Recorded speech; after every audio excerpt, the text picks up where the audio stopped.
Hi, happy Women's Day to me. I love making this video today, and I love being a woman. And calling myself woman at the ripe age of 22 feels very nice. Well, anyway, so today I am here because I have finished reading two books that I want to share with anyone who watches my video. And so, well, for the first book that I read in the past few days, and this book was not intentional, but as I finished it, I'm gonna give it a drum roll. Forgotten Women, and I'll tell you how much I love this book because, firstly, when I saw the title itself, Forgotten Women, I had to buy it in the book fair that my college organized. So I bought this book, and this book was sitting in my bookshelf from I don't know. It's been a while since it was there, and I had no time to read it. Maybe I had time, but I was procrastinating as always. But then again, I thought, okay, maybe it's time to read this book because the women in this book are waiting for me, and they were. Also, this book was a bit damaged, but anyway, I bought it. So, well, Forgotten Women is a book written by Xing Ching, and I tried my best to pronounce the writer's name right because, well, everything begins with a name. So, Xing Ching has tried to put up all the women artists in one book, and she says, well, there are not enough women artists that she was able to put in it because, of course, it's a book and there are so many women artists out there. So I also tried to select three of my favorite artists from this book, and I did. And I'm gonna start with the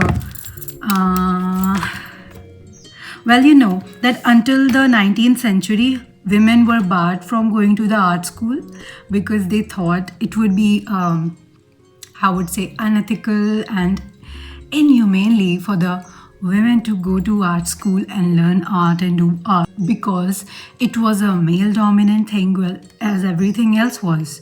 But there were women who broke the bar. They went there. They learned art and they did so much art that we see around all the time, and it's mostly done by women. I love one of theirs. Let me go to the this woman whose name is, I'm gonna pronounce with of my will and might, Alice Guy Blanchet, and born to Chilean parents in France, and that's why her name sounded so much like something what Indian tongue cannot pronounce. I was not able to pronounce it first. Well, you'd be surprised to know that she is the first filmmaker. She is the first women filmmaker because, again, it was considered a male dominant thing. But she went there and asked the Lumiere brother that can I use your camera for once? And one of the brothers thought, okay, maybe she's a young girl and she just wanna see how it goes. And she went there, she looked through it, and then she produced one of the first silent 1 minute films. I'm gonna again hold my heart when I pronounce this name. It's so difficult. Laffy Aux Shocks, French for the Cabbage Fairy. This is a French fairy tale. I was really surprised. I was shocked because, this is the year 1895. This is like now when women try to get into the film industry where they go on and produce art and they can show the world what they can show the world the same vision that they have in their mind. So I really love this one. The other one that I marked,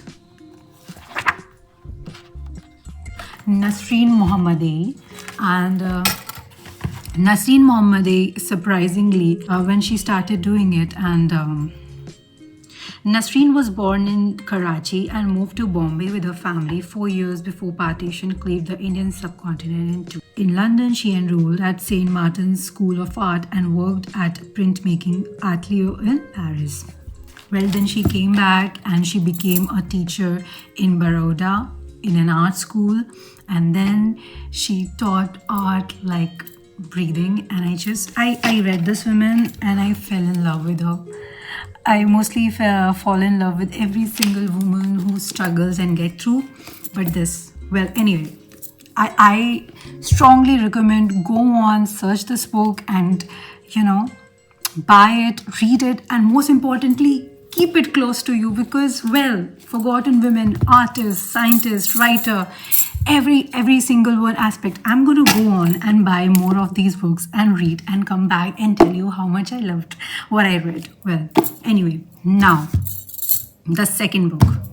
This book is so close to my heart.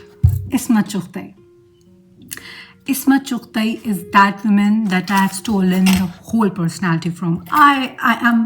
I have no shame to say that I am a big thief. When I see someone with a very sparkly personality, I just look at them and I just try to steal it as much as I can. And Ismat Chughtai is one of them. Well, I read Qazi-e-Pehran in Hindi when I was in class 4th. And as a child, you go on, when you like someone, you go on, you just try to connect the dots and think, okay, maybe I am like them. So for Ismat Chughtai, I used to go around and say that Ismat Chughtai was born on 21st August and I was born on 20th August. We are practically sisters. Anyway, Ismat Chughtai, A Life in Words, a memoir, is a must read because this woman is a gem of a writer, a gem of a person, and someone who life advice of anything.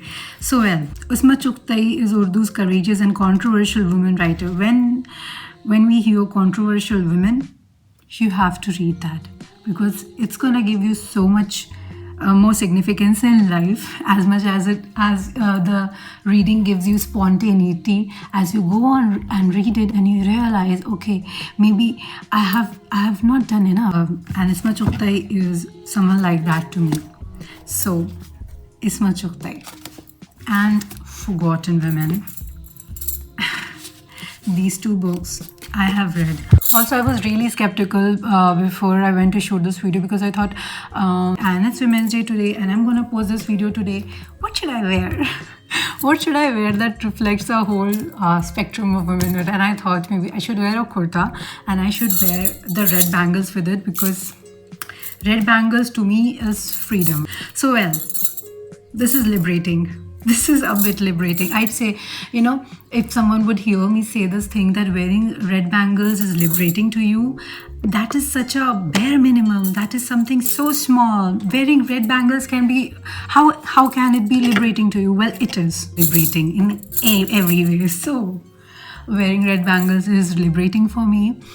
And yeah, I have nothing much to say today. Bye-bye.